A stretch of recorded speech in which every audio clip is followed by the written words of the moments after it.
जय हिंद दोस्तों, मैं हूं मुक्तक सिंह राठौड़ और स्वागत करता हूं आपका मिशन एसएसबी के अगले वीडियो में। अब आज इस वीडियो में मैं क्या डिस्कस करने वाला हूं आपके साथ में, पीछे दिख तो लिया ही होगा आपने, major hurdles in the path of your success. आज जितने भी एक इंसान की लाइफ में सक्सेस हासिल करने के रास्ते में जितने भी हर्डल्स आ सकते हैं, वो सारे हर्डल्स अपन डिस्कस करेंगे। छोटे से छोटे हर्डल से लेके बड़े से बड़ा हर्डल। अब हर्डल तो वैसे छोटा हो या बड़ा हो, अगर वो हर्डल है तो उससे बड़ा कुछ भी नहीं होता। तो एक इंडिविजुअल सक्सेसफुल क्यों नहीं हो सकता है, वो क्या क्या चीज़ें हैं जो उसको सक्सेसफुल होने से रोक सकती है, वो सारे एस्पेक्ट्स अपन इस वीडियो के अंदर देखेंगे। और मैं आपको ये भी बताने की कोशिश करूंगा कि अगर आपकी राह में ऐसी कोई बाधा है, जैसे कि मैंने शेयर करी है, हालांकि मेरी कोशिश ये है कि आज जो बाधाएं शेयर हुई है उसमें सारी कवर हो जाए, कोई ऐसा इंडिविजुअल ना बचे इस वीडियो को देखने वाला जिसकी राह की बाधा इसके अंदर मेंशन ना की गई हो। राइट? तो देखते हैं अपन कौन कौन सी मेजर बाधाएं आती है हमारी सक्सेस हासिल करने की प्रोसेस में और उससे ओवरकम कैसे करना है। मतलब अपने को करना क्या है, अगर आपको कोई बाधा आ रही है दैट इज ओके, ये तो आपको भी पता है कि आपको बाधा आ रही है, लेकिन इस वीडियो में मैं आपको ये भी बताऊंगा कि उन बाधाओं से निकलना कैसे आगे, क्या आप करो जो वो बाधा दूर हो जाए। तो चलिए शुरुआत करते हैं, स्ट्रेट अवे बाधाओं के ऊपर जाता हूं मैं। और सबसे पहली बाधा जो मैं देखता हूं स्टूडेंट्स के अंदर वो है नॉलेज एंड इन्फॉर्मेशन। अब यहाँ पे नॉलेज और इन्फॉर्मेशन, जनरली जब भी नॉलेज की बात होती है तो हमेशा यही एक्सपेक्ट किया जाता है स्टूडेंट से कि उनको नॉलेज होना चाहिए, नॉलेज होगा तो सक्सेस मिलेगी। मैं खुद भी कहता हूँ कि नॉलेज होगा तो कॉन्फिडेंस आएगा, लेकिन पहली लाइन पढ़ो एक बार फिर से, और ये बहुत इंपॉर्टेंट है, इसको समझने वाली बात है। कई लोगों के साथ में प्रॉब्लम ये नहीं होती कि उनको नॉलेज नहीं होता, ये तो बहुत कॉमन प्रॉब्लम है। नॉलेज नहीं होना या इन्फॉर्मेशन नहीं होना ये तो कॉमन प्रॉब्लम है। एक बड़ी अनकॉमन प्रॉब्लम है बहुत सारे नहीं, कुछ स्टूडेंट्स के साथ में, टू मच ऑफ नॉलेज, कुछ ज्यादा ही ज्ञान है। अब ये टू मच ऑफ नॉलेज जो है ये कैसे आपको नेगेटिवली इफेक्ट कर सकता है। Too much of knowledge makes you analyse things too much and over analysis leads to paralysis. बचपन में मैंने ये बात कहीं पे सुनी हुई थी, over analysis leads to paralysis, तो मैं इसको बहुत सारी जगह यूज करता हूँ। तो ये जो बात है लेकिन बात बिल्कुल सटीक है कि जिस इंसान के पास में बहुत ज्ञान होता है वो बहुत ज़्यादा एनालिसिस करने लगता है, और जब वो बहुत ज़्यादा एनालिसिस करने लगता है तो एक्शंस नहीं ले पाता है। हिंदी में एक शब्द होता है किंग कर्तव्य विमूढ़ स्थिति। किंग कर्तव्य विमूढ़, कहीं सुना होगा आपने अगर लिटरेचर्स पढ़ते हो हिंदी के, तो मतलब ऐसी परिस्थिति कि आदमी कर ही नहीं रहा है कुछ, एक्शन ही नहीं ले रहा है कुछ। क्यों? क्योंकि एनालिसिस बहुत चल रहा है। जो बहुत सारा एनालिसिस हो जाता है तो बहुत सारे नेगेटिव इम्पैक्ट, पॉजिटिव इम्पैक्ट, कॉन्सिक्वेंसी सब दिमाग में आने लगता है, और आदमी करूं कि नहीं करूं, करूं कि नहीं करूं, लूं कि नहीं लूं, स्टेप इसी में लगा रहता है और एक्शन नहीं ले पाता है वो। तो यहाँ पे to much of knowledge is also lethal. अभी टू मच ऑफ नॉलेज कैसा, मतलब वो उसको क्या बोलेंगे अपन उस परिस्थिति को कि ये टू मच ऑफ नॉलेज है, इसके बारे में भी बात करते हैं अपन।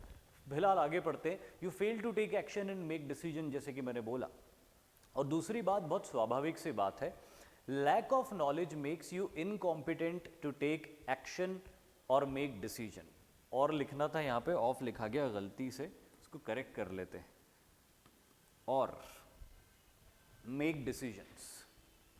ऑब्वियस सी बात है, जिस इंसान के अंदर ज्ञान नहीं होता या ज्ञान की कमी, ऐसा तो हो नहीं सकता कि किसी के पास ज्ञान हो ही ना, ज्ञान की कमी हो सकती। तो जिसके पास ज्ञान की कमी है वो क्या करेगा भाई, वो लाख चाहेगा कि कोशिश कर ले, और अगर कोशिश कर भी लेगा तो वो गलती कर देगा। इनकॉम्पिटेंट, कम ज्ञान आपको इनकॉम्पिटेंट बनाता है कि भैया ठीक है आपने कर तो लिया लेकिन आपको सक्सेस नहीं मिली, आप फेल हो गए। बहुत ज्यादा ज्ञान आपको क्या बना देता है, आपको इनडिसीजन की कंडीशन में डाल देता है, पैरालिसिस की कंडीशन में डाल देता है। बीमारी वाला पैरालिसिस नहीं, डिसीजन मेकिंग का पैरालिसिस। तो ज्ञान बहुत ज़्यादा भी होना परेशानी का सबब है कई लोगों के लिए, और बाकी ज्ञान की कमी से तो सारी दुनिया जूझ ही रही है सही ज्ञान की। ऐसा नहीं है कि ज्ञान की कमी नहीं, लोगों को बहुत ज्ञान है। ऐसा मतलब मैं ये मानता हूँ कि आप लोग जितने भी लोग वीडियोस देख रहे हो, अगर मैं आपसे इंडिविजुअली मिलूं तो आपके पास कुछ ना कुछ ऐसा ज्ञान होगा जो आप मुझे दे सकते हो जो मेरे पास में नहीं होगा। और मेरे केस में तो ये बात बहुत ज़्यादा ही साबित होती, क्योंकि मेरा बहुत ही लिमिटेड नॉलेज है। तो आपके पास कोई ना कोई डेफिनेटली ऐसा नॉलेज होगा जो आप मुझे दे सकते हो, जिसके बारे में मुझे पता नहीं होगा। तो बात ये नहीं कि ज्ञान की कमी है, ज्ञान तो बहुत है, लेकिन जहां होना चाहिए वहां पे नहीं है। तो अब अगला सवाल ये उठता है कि ठीक है सर, ये तो पता है हमको कि नॉलेज की कमी की वजह से इनकॉम्पिटेंसी आती है, और ये एक बहुत बड़ी प्रॉब्लम बन जाती है सक्सेस में। या कभी कभी इतना ज़्यादा नॉलेज ले लेते हैं अलग अलग जगह से कि इनडिसीजन की कंडीशन बन जाती है। लेकिन हम करें क्या? तो आइए अब मैं आपको बताता हूँ कि आप क्या करोगे यहाँ पे इस कंडीशन में। What should I do? पहला, प्लान्ड रीडिंग एंड रिसर्चिंग। सबसे पहली चीज, देखो आपको नॉलेज क्यों चाहिए? नॉलेज कई लोग इसीलिए लेने की इच्छा रखते हैं कि 4 लोगों के बीच में बैठेंगे तो कुछ बोल पाए, परिवार में कुछ फंक्शन हुआ तो वहां पे ज्ञान दे पाए। और एक नॉलेज की क्वेस्ट इसीलिए होती है कि मेरे को एनडी का एग्जाम निकालना है, मेरे को सीडीएस का एग्जाम निकालना है। तो अब आप ये फिगर आउट करो कि आपको नॉलेज क्यों चाहिए। क्या आपको नॉलेज इसीलिए चाहिए कि आप बांट सको 10-15 लोगों में, या जैसे कि कहते हैं 4 लोगों में, तो वो 4 लोगों में नॉलेज बांटने की इच्छा से आपको नॉलेज चाहिए क्या? या फिर आपको कोई एनडीए सीडीएस जैसी एग्जाम को क्रैक करने के लिए नॉलेज चाहिए? ऑब्वियसली आप ये एग्री करोगे कि सर हमको नहीं ज्ञान झाड़ना किसी 10-15 लोगों के अंदर, हमको तो अपने एग्जाम निकालना है, हमको तो अपना करियर बनाना है। तो अगर आपको करियर बनाना है, अगर आपको उसके लिए नॉलेज चाहिए, तो फिर you have to study in a planned manner.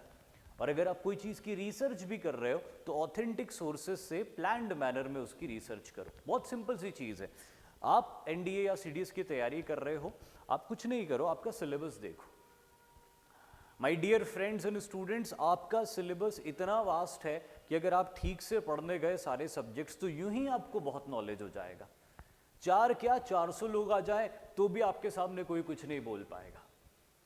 तो आपको सिर्फ इतना करना है कि अपने सिलेबस के हिसाब से पढ़ाई करनी है। सबसे पहली चीज, सिलेबस से नहीं भटकना है। बहुत सारे स्टूडेंट्स जो मुझे कभी इंस्टाग्राम पे कनेक्ट करते हैं या कभी किसी और सोशल मीडिया पे मुझसे कांटेक्ट में आते हैं और मुझसे पूछते हैं कि सर तैयारी कैसे करें, क्या करें। तो मैं एक ही चीज़ बोलता हूँ सबसे पहले, और वो ये बोलता हूँ कि भाई साहब पहले, भाई साहब या बहन जी जो भी हैं वो, तो मैं यही बोलता हूँ कि सबसे पहले 5 दिन 6 दिन भले 10 दिन दे दो, लेकिन अपने सिलेबस को याद करो। Learn your syllabus the way you learn topics, study your syllabus the way you study topics, make notes of your syllabus the way you make notes of your topics। because जब आपको syllabus दिमाग में होता है तो आप कभी भी पढ़ते वक्त डिसोरिएंटेड नहीं होते हो। ये जो टू मच ऑफ नॉलेज होता है ना, ये टू मच ऑफ नॉलेज तभी होता है जब आप पढ़ते पढ़ते डिसोरिएंटेड होने लगते हो। तो वो नहीं होना चाहिए। आपको प्लान्ड वे में आपको पढ़ाई करनी है और आपके लिए वो गाइडलाइंस है सिलेबस, तो उसको ध्यान रखो। दूसरी चीज, don't read too much about a topic. कई बार ऐसा होता है कि आप कुछ पढ़ने बैठे, कोई सा भी सब्जेक्ट, मैथ्स पढ़ने बैठे या साइंस पढ़ने बैठे या ह्यूमैनिटीज़ वाले कोई से सब्जेक्ट पढ़ने के लिए बैठे, आपको इंटरेस्ट आया। जाहिर सी बात है हर स्टूडेंट का किसी एक सब्जेक्ट के प्रति इंक्लिनेशन होता है, वो बहुत ऑब्वियस सी चीज़ है, वो होता ही है सबका। लेकिन हमको ये ध्यान रखना है कि वो सब्जेक्ट अकेला नहीं है पूरे एग्जामिनेशन के अंदर। एग्जामिनेशन के अंदर दूसरे सब्जेक्ट्स भी हैं, उनको भी भाव देना पड़ेगा, उनको भी तवज्जो देनी पड़ेगी। तो कई स्टूडेंट्स, अब जैसे फॉर एग्जांपल मैं मेरी बात कर लूँ कि अगर मैं कभी पढ़ने बैठता था, क्योंकि मुझे हिस्ट्री में बहुत इंटरेस्ट था और हिस्ट्री की कोई अच्छी सी किताब मुझे मिल जाती थी तो बस मैं उसको ही पढ़ने लगता था। 1 दिन पढ़ा, 2 दिन पढ़ा, 3 दिन पढ़ा, 4 दिन पढ़ा, हफ्ता भर पढ़ लिया उसको, बहुत सारा पढ़ लिया उसके अंदर, बट वो 1 हफ्ता बाकी सब्जेक्ट्स को नहीं दिया मैंने। हिस्ट्री में इंटरेस्ट है वो बहुत पढ़ लिया, जियोग्राफी में इंटरेस्ट है वो बहुत पढ़ लिया, बाकी सब्जेक्ट को टच ही नहीं किया कभी। तो इससे क्या होगा? इससे आप टीचर बन जाओगे ज़्यादा से ज़्यादा, लेकिन आर्म्ड फोर्सेस की एग्ज़ाम नहीं निकाल पाओगे। तो वहाँ पे वो लोग क्यों उन्होंने इतने सारे सब्जेक्ट्स रखे हुए, कुछ वजह है उसकी कि आपको सबके अंदर ज्ञान होना चाहिए, तब आप एक अच्छे ऑफिसर बन पाओगे।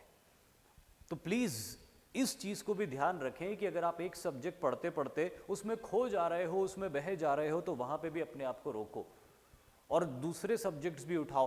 हर सब्जेक्ट में आपको बराबर नॉलेज होना चाहिए। ऐसा पॉसिबल नहीं होता, बट फिर भी कोई भी सब्जेक्ट नेग्लेक्टेड नहीं होना चाहिए। हर सब्जेक्ट के बारे में सिलेबस आपको याद होना चाहिए, मेजर टॉपिक्स आपको बेसिक कॉन्सेप्ट उसके क्लियर होना चाहिए। बाकी फिर कुछ सब्जेक्ट ऐसे होंगे जिसमें आप अच्छा स्कोर करोगे, कुछ में नहीं भी करोगे, लेकिन फिर भी आप अपनी तरफ से कोई कमी मत छोड़ो और एक सब्जेक्ट में खो मत जाओ। तीसरी चीज, don't avoid topics which you don't like. और अक्सर ये होता है, जो अभी मैंने एग्जाम्पल दिया उसी का बिल्कुल उल्टा, कि अगर मुझे पॉलिटी में, इकोनॉमिक्स में इंटरेस्ट नहीं है, जो कि ऑब्वियसली नहीं है मुझे, तो मैंने नहीं पढ़ा उसको, इच्छा ही नहीं होती थी। ऐसा नहीं कि पढ़ने की कोशिश नहीं करी, करी कोशिश पढ़ने की, निकाला, पढ़ा प्रीएम्बल उठा के, निकाला इकोनॉमिक्स, पढ़ा उसके अंदर जीडीपी क्या होता है, ये क्या होता है, वो क्या होता है, नहीं आया समझ में, क्योंकि इंटरेस्ट नहीं है उन सब चीज़ों के अंदर। वो जो बातें उसके अंदर लिखी हुई होती रोमांटिसाइज नहीं करती मुझे, तो मैंने बोला नहीं पढ़ना है इसको, मैं तो हिस्ट्री पढ़ूंगा, जियोग्राफी पढ़ूंगा, जियोग्राफी में भी एटलस पढ़ूंगा। तो again this will not help you, this will not help you. वो सब्जेक्ट जो अपने कमजोर होते हैं वो अपने को डराते हैं, क्योंकि अपन उसको पढ़ने की कोशिश करते हैं, अपने को इंटरेस्ट नहीं आता, देन अपन उसको छोड़ देते हैं, कम पढ़ते हैं या बिल्कुल छोड़ देते हैं, और फाइनल एग्जामिनेशन के अंदर ही आपके लिए बहुत हानिकारक सिद्ध हो सकता है क्या, होगा ही होगा। तो प्लीज़ मेरी रिक्वेस्ट है आपसे कि जो सब्जेक्ट आपके वीक है, आप एक टास्क दो अपने आप को। मैं पहले भी बोला, आवर्स के हिसाब से मत पढ़ो, टास्क के हिसाब से पढ़ो। कि सपोज आज आपने अपने आप को टास्क दिया कि इस सब्जेक्ट का एक्स टॉपिक मेरे को इंटरेस्ट नहीं लेता, लेकिन मेरे को आज इसको पूरा करना है, मेरे को 2 घंटे लगे, 1.5 घंटे लगे, आधे घंटे लगे या 3 घंटे लगे, I have to complete this topic. और ये बहुत ज़रूरी, भले आपको 3 घंटे लगे, लेकिन उस टॉपिक को आप पढ़ो। क्यों पढ़ो? क्योंकि अगर आप उस टॉपिक को पढ़ के समझ लोगे तो वो सब्जेक्ट के दरवाजे आगे के लिए आपके लिए खुल जाएंगे। मतलब एक टॉपिक जब आप किसी सब्जेक्ट का पढ़ते हो तो वो टॉपिक दूसरे टॉपिक के लिए दरवाजा खोल देता है। अभी एक ही टॉपिक को अपन नहीं पढ़ पाते तो दूसरे टॉपिक का दरवाजा बंद ही रह जाता है, तो अपना वो सब्जेक्ट वीक रह जाता है। और वो जो नॉलेज चाहिए अपने को, वो जो इंफॉर्मेशन चाहिए अपने को एग्जाम क्रैक करने के लिए, वो नहीं मिलती अपने को। तो प्लीज इस चीज को ध्यान रखिए कि आप अपने कमजोर सब्जेक्ट्स को पढ़ो। और कैसे पढ़ो? टास्क दे के पढ़ो अपने आप को कि मेरे को आज ये टॉपिक पढ़ना है, समझना है, भले ही पूरा दिन लग जाए। पूरा दिन तो बहुत ज़्यादा ही बोल दिया मैंने, इतने गधे भी नहीं हो आप कि पूरा दिन लगा दो, आप 2-3 घंटे में कर लोगे, राइट? तो प्लीज़ ध्यान रखिए इस चीज़ को। और इस तरह से जब आप पढ़ोगे सिस्टमैटिकली, सिलेबस के हिसाब से, सारे सब्जेक्ट्स को इक्वल इंपॉर्टेंस देते हुए, तो अपने आप वो ज्ञान आपको मिल जाएगा जो ज्ञान आपके लिए ज़रूरी है इस एग्ज़ाम को क्रैक करने के लिए ना। आपके लिए और कोई ज्ञान तो ज़रूरी नहीं भाई। मैं आपको ये थोड़ी कह रहा हूँ कि आप भागवत गीता पढ़ो बैठ के, कि आपको भागवत गीता याद नहीं तो वो पढ़ो, या आपके रिलीजन की कोई और किताब हो तो वो पढ़ो आप बैठ के। मैं थोड़ी कह रहा हूँ आपको, वो एग्जाम में नहीं आएगा। भागवत गीता का जो सार है उतना समझ लो, कर्म करना है अपने को, बस इतना ही बहुत है। अब कर्म कहाँ करना है वहां पे ठीक से करो, राइट? तो वो नॉलेज लो जो आपके लिए जरूरी है और उसको सही तरीके से स्ट्रक्चर्ड वे में पढ़ना शुरू करो, तो फिर नॉलेज की कमी नहीं होगी, फिर नॉलेज बाधा नहीं बनेगा आपकी सक्सेस में। तो पहली बाधा तो नॉलेज था।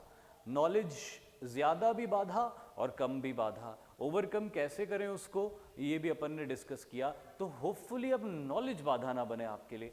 अब दूसरी बाधा, लेकिन अकेला नॉलेज थोड़ी बाधा है, बहुत सारी बाधाएं हैं। आइए एक और बाधा की तरफ चलते हैं। अबिलिटी एंड स्किल्स, काबिलियत ही नहीं है, कौशल ही नहीं। स्किल्स मतलब कौशल होता है, एबिलिटी मतलब काबिलियत होती है। तो साहब हमारे अंदर काबिलियत ही नहीं है और हमारे अंदर स्किल्स ही नहीं है। चलिए ठीक है, कोई बात नहीं, कोई माता के पेट से सीख के थोड़ी आता है। अगर नहीं है तो नहीं है। अगर कोई बहुत अच्छा इंजीनियर है, कोई बहुत अच्छा सोल्जर है, या कोई बहुत अच्छा डॉक्टर है, तो पैदा होते से ही थोड़ी बन गया था कि 2 साल की उम्र में उसने लोगों का चेकअप करना शुरू कर दिया था या नाड़ी देख के इलाज करना शुरू कर दिया था। ऐसा तो हुआ नहीं था, वो सब सीखा ही है ना उसने। तो इट्स ऑल अबाउट कि हम जब कोई चीज़ सीखना शुरू करते हैं तो स्किल डेवलप हो जाता है। स्किल डेवलप हो जाता है तो एबिलिटी भी डेवलप हो जाती। तो आओ देखते हैं क्या होता है यहाँ पे। अगर ये नहीं है आपके अंदर, lack of skills make you unable to do actions and you fail in putting up an impression on examiners और सोसाइटी। अब मान लो स्किल नहीं है आपके पास में। अब ऐसे तो बहुत सारी स्किल्स होती है ना। अब आप मान लीजिए आपके पास गिटार बजाने की बहुत अच्छी स्किल है, लेकिन वो स्किल आपको काम थोड़ी आएगी। रिटन एग्जामिनेशन के अंदर आप गिटार लेके थोड़ी बजाओगे कि मैंने कॉपी के सामने 3 घंटे गिटार बजाया, अब मेरा हो जाना चाहिए, मेरे बहुत अच्छी स्किल है। ये एसएसबी में चले गए कंधे पे गिटार लेके, वो भी पॉसिबल नहीं। तो यहाँ पे कौन सी स्किल्स आपके काम आती? यहाँ पे आपके काम आती कम्युनिकेशन स्किल, स्पोकन इंग्लिश की स्किल्स। इस तरह की स्किल्स को ध्यान में रखते हुए ये वाला पॉइंट मैं आपको बता रहा हूँ कि यहाँ पे आपके काम आती है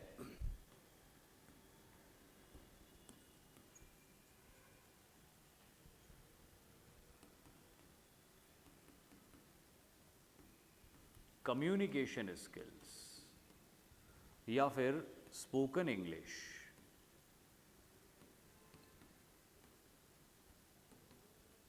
ये ऐसे नहीं लिखते, पहला शब्द स्मॉल में लिख दिया, दूसरा कैपिटल में, गलत लिखा है, पर ठीक है आप समझ गए।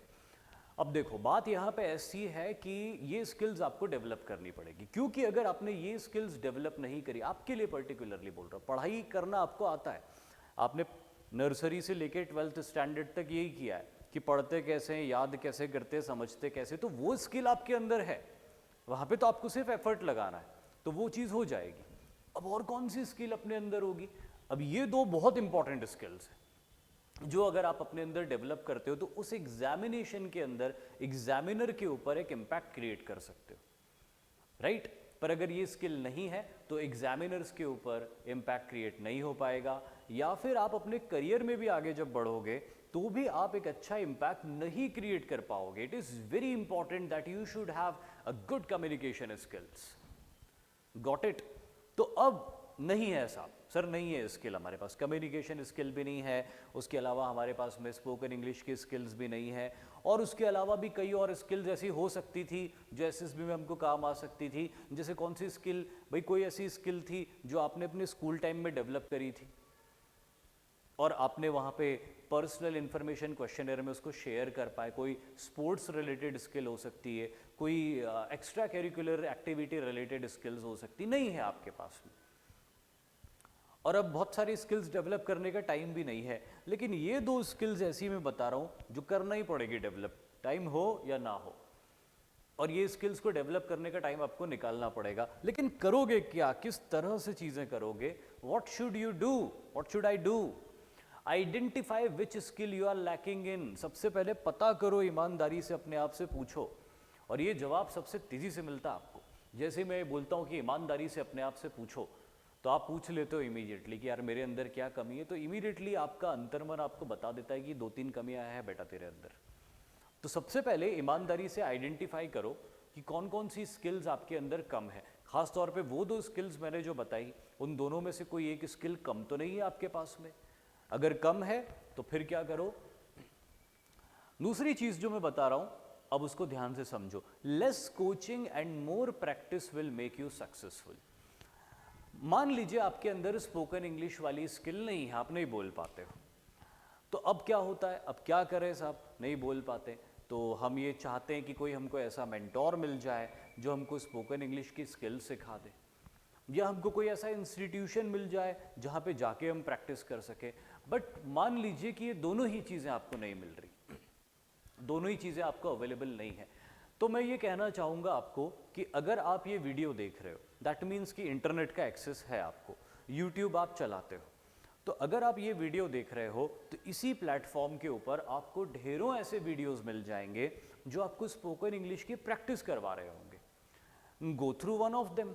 बहुत सारे टीचर्स हैं, बहुत सारे अच्छे अच्छे टीचर्स हैं, आपको कौन सा टीचर ज़्यादा सूटेबल लगता है उस टीचर के वीडियोस को फॉलो करो, और जितना वो बता रहे हैं उसकी प्रैक्टिस बहुत ज़्यादा करो। ये चीज़ ध्यान रखना, less coaching and more practice. Skill ऐसी चीज़ होती है जिसमें आपको सुनना कम होता है, प्रैक्टिस ज़्यादा करनी होती।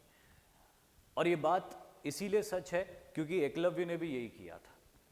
अगर कोचिंग ज़्यादा इंपॉर्टेंट होती, प्रैक्टिस कम इंपॉर्टेंट होती, तो एकलव्य कभी भी अच्छा धनुर्धर नहीं बन सकता था।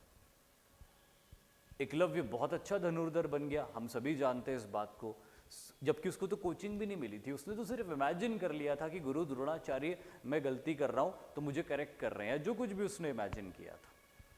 तो यहाँ पे तो ऐसा नहीं है कि आपको किसी का फोटो लगा के प्रैक्टिस करनी है, यहाँ पे तो बाकायदा आपको ऐसे वीडियोस मिल जाएंगे इंटरनेट के ऊपर जहाँ पे एक टीचर सिस्टमैटिकली आपको स्पोकन इंग्लिश की प्रैक्टिस करवा रहा है। करना आपको सिर्फ इतना है कि आपको मन लगा के, आपको कमिटमेंट के साथ में उसको फॉलो करना है और ज़्यादा से ज़्यादा प्रैक्टिस करनी है। सर हमारे पास तो प्रैक्टिस करने के लिए कोई भी नहीं है, क्या करें? वेरी गुड, बहुत बढ़िया, कोई दिक्कत वाली बात नहीं है। एक मोबाइल फ़ोन तो है, उस मोबाइल फ़ोन का रिकॉर्डर ऑन करो, जो भी स्पोकन इंग्लिश का आप प्रैक्टिस कर रहे हो तो ऑब्वियसली आप बोलोगे उसमें, तो उसको बोलो, चाहे पढ़ के बोलो या बिना पढ़े बिना देखे बोलो, लेकिन कोशिश करो बोलने की। जब आप बोलोगे तो और खुद को सुनोगे तो आपको खुद समझ में आ जाएगा कि आप कहाँ पे लैक कर रहे हो, कहाँ पे आपको प्रॉब्लम आ रही है। दूसरी बार उसको करेक्ट करके बोलने की कोशिश करो। बिलीव मी, ऐसे स्टूडेंट से मैं मिला हूँ, कुछ एक का इंटरव्यू भी मैंने किया है, जो रूरल बैकग्राउंड से आते थे, रिमोट एरियाज़ में रहते थे, उनको इंग्लिश स्पीकिंग का इतना ज़्यादा एक्सपोजर नहीं था, लेकिन यही वाली प्रैक्टिस कर करके उन्होंने अपनी इंग्लिश को बेहतर बनाया है। तो अगर वो कर सकते हैं तो आप भी कर सकते हो। तीसरा, buddy sitting is a good idea. Now what is buddy sitting? दरअसल बडी सिटिंग एक ऐसा एक्ट होता है जिसमें किसी जनरली कॉरपोरेट सेक्टर्स में कोई नए एम्प्लॉयज़ आते हैं तो वो प्रोसेस को समझने के लिए किसी सीनियर पर्सन के साथ में बैठते हैं, कुछ समय रहते हैं और काम को समझते हैं। इसको बडी सिटिंग कहा जाता है। आप भी जब आर्म्ड फोर्सेस में सिलेक्ट होके जाओगे और नए नए अपने यूनिट में जाओगे तो आपको पता तो होगा नहीं कि क्या करना है, तब आप किसी सीनियर जेसीओ या एनसीओ के साथ में रहोगे और उनके साथ काम सीखोगे कि चीज़ें होती कैसी, काम होता कैसे। तो यहाँ पे भी अगर आप किसी स्किल में लैक कर रहे हो और आपको कोई ऐसा इंडिविजुअल मिल जाता है जो उस स्किल का मास्टर है या आपसे बेहतर है उस स्किल में, तो उसका सानिध्य करो, उसका साथ करो और उसके साथ रह के, उसके साथ टाइम स्पेंड करके उस स्किल को सीखो जो स्किल उसके अंदर है, जो आप डेवलप करना चाहते हो। तो इसको बोलते हैं बडी सिटिंग। तो अगर ऐसा कोई अच्छा इंडिविजुअल आपको मिल रहा है तो ऐसे इंडिविजुअल को पकड़ो मतलब कि उसका साथ करो और उसके साथ करके उससे सीखो, उससे नॉलेज लो। लेकिन प्रैक्टिस आपको ज़्यादा करनी पड़ेगी। उससे सिर्फ आप थोड़ा बहुत ज्ञान ले सकते हो, थोड़ी बहुत डायरेक्शन ले सकते हो, but you will have to practise on your own. Got it? So अगर स्किल डेवलपमेंट करना है, अपनी एबिलिटी को इंप्रूव करना है, तो practice is the key. Little bit of coaching, little bit of guidance, which is very much available in today's world, and lot of practice. कैसे skills develop नहीं होगी? कैसे skills develop नहीं होगी? अरे आप अगर चाहो आज की तारीख में तो इंटरनेट के माध्यम से, यूट्यूब जैसे प्लेटफॉर्म्स के माध्यम से गिटार बजाना सीख सकते हो, तबला बजाना सीख सकते हो, बांसुरी बजाना सीख सकते हो और कोई दूसरा आर्ट, खाना बनाना सीख सकते हो। तो कम्युनिकेशन स्किल या इंग्लिश स्पोकन क्यों नहीं इंप्रूव कर सकते हो? पर प्रैक्टिस आपको करनी पड़ेगी, प्रैक्टिस से ही स्किल डेवलप होगी। I hope you got this point. अब अगली प्रॉब्लम की तरफ आगे बढ़ते हैं। What is your next problem? Lack of belief in yourself. खुद पे भरोसा ही नहीं होता कई इंडिविजुअल्स को कि सर बाकी सब तो ठीक है, ऐसा नहीं कि नहीं आता है, नॉलेज भी है और थोड़ी बहुत स्किल भी है, बट पता नहीं क्यों मुझे नहीं लगता कि मैं कर पाऊंगा या मुझे नहीं लगता कि मैं कर पाऊंगी। तो ऐसा क्यों होता है? ऐसा इसीलिए होता है क्योंकि पहला point, you have not achieved anything big yet. आपने क्योंकि अपनी लाइफ में अब तक कुछ बड़ा अचीव नहीं किया, तो एक ये वजह होती कि यार अब तक कुछ नहीं किया तो अभी क्या ही कर लूंगा या क्या ही कर लूंगी। दूसरा, यू आर अ प्रोक्रेस्टिनेटर। आप प्रोक्रेस्टिनेशन करते हो। प्रोक्रेस्टिनेशन का मतलब होता है चीज़ों को टालते हो। ये दो कंडीशन होती है जब आदमी को अपने बिलीफ में या अपने आप के अंदर कमी महसूस होती है, अपनी एबिलिटी के अंदर कमी महसूस होती है। तो प्रोक्रेस्टिनेशन एक बहुत बड़ी वजह है। और दूसरी वजह है कि क्योंकि आपने अब तक कुछ बड़ा अचीव नहीं किया तो आपको नहीं लगता कि आगे, मतलब आपको, कई लोगों को ये लगता है कि यार कंपटीशन के अंदर ऐसे स्टूडेंट्स बैठते जो पढ़ने में हमसे बहुत तेज़ हैं, फिजिकली हमसे ज़्यादा स्ट्रांग और फिट है, कम्युनिकेशन स्किल उनका बहुत अच्छा है, नॉलेज उनको हमसे ज़्यादा है, तो फोर्सेस हमें क्यों लेगी? सबसे पहली चीज़, फोर्सेस किसे लेगी या किसे नहीं लेगी ये फोर्सेस तय करेगी। एसएसबी तय करेगा कि उसको कौन इंडिविजुअल चाहिए और कौन नहीं चाहिए, ये आप तय नहीं करोगे। You have to give your best shot there. तो अब अगर ये वाली प्रॉब्लम आपको है, अपने आप के ऊपर भरोसा कम है, कुछ बड़ा अचीव नहीं किया या प्रोक्रास्टिनेशन भी करते हो, तो अब इस कंडीशन में आप क्या करोगे? What should I do? पहला क्या, दूसरा, तीसरा, चौथा सब यही है, step forward. All the people who succeed in their life came out of their comfort Jones. This is the key here. अगर आपको अपने ऊपर भरोसा नहीं है, आपने अब तक कुछ बड़ा अचीव नहीं किया, तो इसके बारे में भी मैं एक ही चीज़ बोलूँगा आपसे कि ऐसा कौन है जिसने पैदा होते ही बड़ा अचीव कर लिया? भाई चंगेज़ खान ने पैदा होते से ही एम्पायर थोड़ी बना दिया था। पहले पैदा हुआ, फिर थोड़ा बड़ा हुआ, फिर उसके पिताजी की डेथ हुई, फिर उसके अंकल्स ने उसको धोखा दिया, फिर उसकी माँ के साथ दर दर वो इधर उधर भटकता रहा, कई जगह प्रिजनर भी बन के रहा, फिर कैसे तो भी करके वहाँ से निकल के आया, फिर लोगों, छोटे छोटे ट्रूप्स को अपने साथ, छोटे छोटे ट्राइब्स को अपने साथ में जोड़ा, मिलिट्री स्ट्रेंथ बनाई, और फिर दुश्मनों को हराते हराते बाद में एक एम्पायर बनाया। तो बड़े अचीवमेंट्स में तो वैसे ही टाइम लगता है, राइट? चंगेज़ खान ने इतना बड़ा एम्पायर बनाया, चंगेज़ खान की ज़िंदगी का एक बहुत बड़ा हिस्सा सिर्फ नाकामियों में गुजरा है, और नाकामी भी कोई ऐसी वैसी नाकामी नहीं कि एनडीए में क्वालिफाई नहीं किया या सीडीएस का अच्छा नहीं गया। ऐसी नाकामी कि प्रिजनर तक रहा, जेल में बंद रहा। जेल में मतलब वो मंगोल तो ऐसे ही लकड़ी के, बांस के प्रिजन बना के उसी में डाल देते थे। तो दर दर की ठोकरें खाई इन लोगों, इनके पास खाने के लिए नहीं होता था।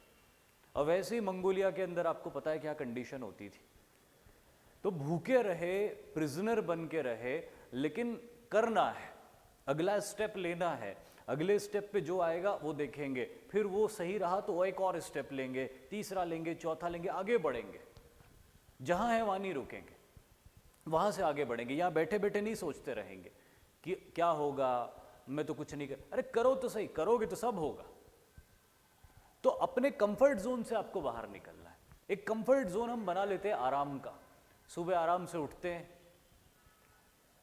ब्रेकफास्ट वगैरह करते हैं, थोड़ा बहुत अपने मन को दिखाने के लिए पढ़ लेते हैं, झूठ खुद को धोखा देते हुए पढ़ाई कर लेते हैं, लेक्चर वेक्चर अटेंड कर लिए, उसके बाद हैंग आउट कर लिया, कभी मोबाइल फ़ोन चला लिया या कुछ भी कर लिया। ऐसे करके पूरा दिन निकल जाता है एक एवरेज स्टूडेंट का।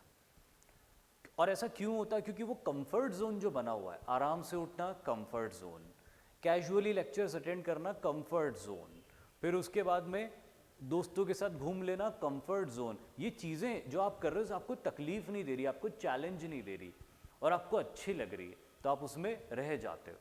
और उससे बाहर निकलने में आपको डर लगने लगता है कि अगर मैंने पढ़ाई करी तो मुझे तकलीफ होगी, मैं बोर होऊंगा। बस उसी से लड़ के जीतना है आपको। अगर आपने उससे लड़ लिया तो आपको अपने ऊपर भरोसा होने लग जाएगा। लोगों को अपने ऊपर भरोसा इसीलिए नहीं होता क्योंकि सदियों से वो प्रोक्रेस्टिनेशन कर रहे होते। सदियों से तो नहीं, इतनी लंबी एज तो नहीं होती, लेकिन हाँ कई सालों से, कई महीनों से वो प्रोक्रेस्टिनेशन कर रहे होते।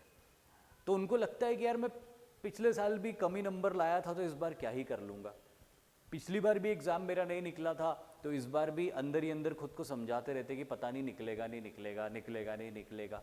पर वो जो कंफर्ट जोन की वजह से जो आपका एग्ज़ाम नहीं निकला था उसको नहीं आप छोड़ रहे हो, उसको छोड़ो, अपने आप को चैलेंज दो, तो आपकी बिलीफ अपने अंदर डेवलप होनी शुरू हो जाएगी। मान लो फॉर एग्जाम्पल, छोटा सा एग्जाम्पल देके और समझाता हूँ इसको। मैथमेटिक्स का कोई क्वेश्चन था जो कि आपसे नहीं बनता था, या इंग्लिश का कोई क्वेश्चन था जो आपसे नहीं बनता था। पिछली बार आपने अटेम्प्ट किया था, वो क्वेश्चन आपसे नहीं बनता था और टॉपिक आपसे नहीं बनता था। सिर्फ अपने आप को इतना चैलेंज दो कि ठीक है मेरा एनडीए में सिलेक्शन ना हो, सीडीएस में ना हो, लेकिन मेरा ये टॉपिक मेरे को पूरा करना है। मेरा एक ही लक्ष्य है, मेरा कोई लक्ष्य नहीं है एनडीए सीडीएस, मेरा सिर्फ एक लक्ष्य है कि ये जो टॉपिक है ना, जो मेरे को पिछले इतने समय से परेशान कर रहा है, मेरे को ये टॉपिक पूरा करना है। अब मैं इसको समझ के ही रहूँगा, चाहे मेरे को 4 लेक्चर देखने पड़े, 2 लेक्चर देखने पड़े, पर मैं इसको समझ के रहूँगा। आप उस टॉपिक को जब समझोगे, मेहनत करोगे उस टॉपिक को समझने के लिए, अपने आत्मसम्मान को चैलेंज दो, समझो उस टॉपिक को। जैसे ही आप उस टॉपिक को समझोगे, you will start feeling proud. आपको अच्छी फीलिंग आने लगेगी कि यार मैं समझ सकता हूँ यार, जिसको मैं इतना डिफिकल्ट मान रहा था और थोड़ी सी बाधा आने पे मैं उसको छोड़ देता था पढ़ना, या छोड़ देती थी पढ़ना कि यार नहीं पढ़ना, परेशान कर रहा है टॉपिक मुझे, आप उसको छोड़ देते थे पढ़ना और इसीलिए वो टॉपिक आप कभी समझ नहीं पाए। लेकिन इस बार आप जिद पे अड़ गए कि नहीं मैं करके ही रहूँगा इसको या करके ही रहूँगी इसको, और आपने उसको कर लिया, तो आपको एकदम से ये रियलाइज होता है कि यार मैं कर सकता हूँ या मैं कर सकती हूँ, अगर मैं चाहूँ और मेहनत करूँ, पीछे पड़ जाऊँ किसी चीज़ के, तो मैं कर सकता हूँ या कर सकती हूँ। तो फिर आप ये चाहोगे कि दूसरा भी टॉपिक करूँ, उसको भी उसी तरह से आप फाइट करके करोगे, तीसरा करोगे, और देखते ही देखते आप एग्जाम के लिए अच्छे से तैयार होना शुरू हो जाओगे। तो अपनी एबिलिटी के अंदर जो विश्वास की कमी है उसको आप ही तोड़ दोगे। बस एक टॉपिक, एक कदम उठाओ और जिद से वो टॉपिक करो पूरा, जो अब तक आपसे नहीं हो रहा था, और फिर देखो ये बिलीफ कैसे आता है आपका खुद के अंदर। अगला, और तो कुछ नहीं लिखा था, नहीं एक ही बात लिखी थी इसमें। एक बहुत बड़ी प्रॉब्लम जो आपकी सफलता के रास्ते में बाधा होती है, आपके आसपास के बहुत सारे लोग। ये प्रॉब्लम भी बहुत ज़्यादा होती है स्टूडेंट्स को। आइए देखें कि आपके आसपास के लोग कितनी तरह से आपकी सफलता में आपके लिए बाधा बन सकते हैं। सबसे पहला, वो लोग कुछ ऐसे होते हैं, they may not want you to succeed out of jealousy. कुछ लोग आपसे जलते हैं कि इसको सक्सेस नहीं मिलना चाहिए, इसको सक्सेस मिलेगी तो मुझे बहुत बुरा लगेगा। तो वो जेलसी होती कई लोगों को, तो वो तो होती है, अब उसका कुछ नहीं कर सकते आप। दूसरा, they may not want you to succeed due to the fear of losing you. कई लोग आपको सक्सेसफुल इसलिए नहीं होते हुए देखना चाहते क्योंकि उन्हें डर होता है कि ये सक्सेसफुल हो गया या हो गई तो आगे बढ़ जाएगा, मुझसे दूर हो जाएगा, फिर ये मेरा नहीं रहेगा या मेरी नहीं रहेगी।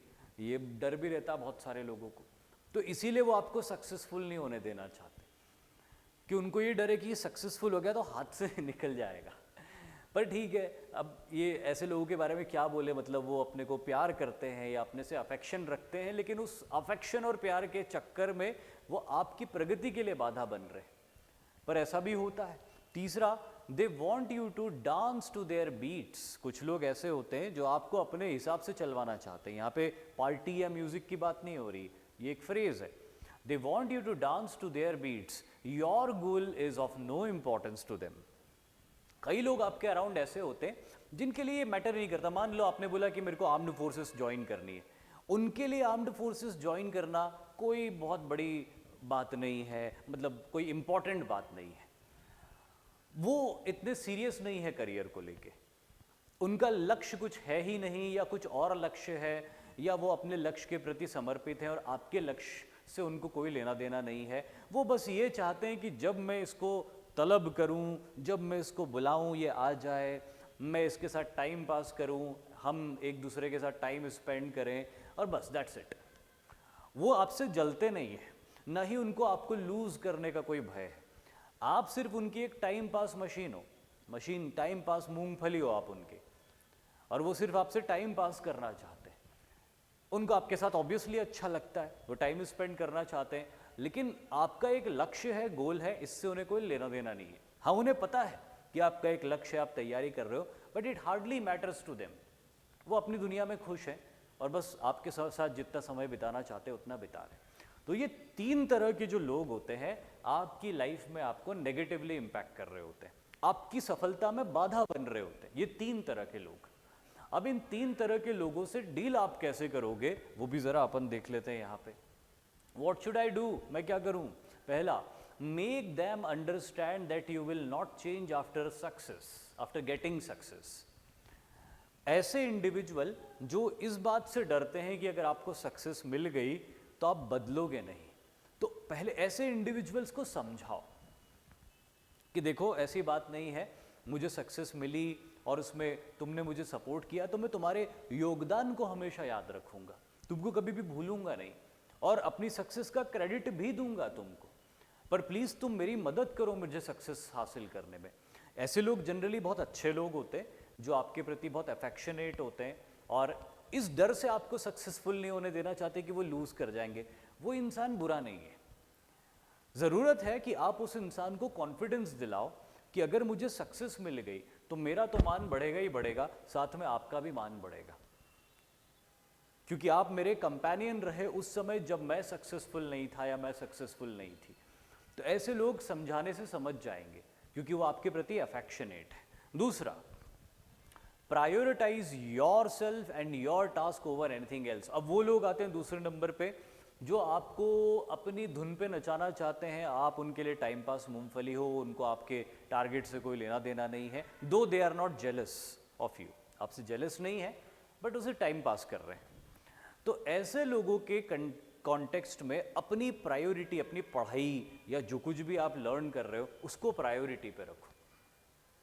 मेक श्योर कि जब आप उस दोस्त से मिलो उससे पहले अपना काम पूरा कर चुके हो। ऐसा नहीं होना चाहिए कि आप दोस्त से मिल रहे हो, उसके साथ टाइम स्पेंड कर रहे हो, उसके साथ घूमने जा रहे हो, उसके काम से आप उसकी गाड़ी के पीछे बैठ के जा रहे हो और आपका काम रुका हुआ है। यहां पे you will have to be straightforward, outspoken कि देख भाई, देख बहन, ऐसा है कि मेरा काम रुका हुआ है, पहले मेरे को ये काम पूरा करना है, उसके बाद हम आपके सेवा में हाजिर हो जाएंगे, पर पहले अपना काम करेंगे पूरा। 2-3 बार ऐसा करोगे ना तो सामने वाला समझ जाएगा कि यार ये इसके टास्क को लेके बहुत सीरियस है, तो वो भी रिस्पेक्ट करने लग जाएगा आपकी उस डेडिकेशन की। डेफिनेटली ये होगा। जनरली क्या होता है ना कि हम अपने दोस्तों को रियलाइज ही नहीं करवाते कई बार कि मेरे लिए ये चीज़ कितनी इंपॉर्टेंट है।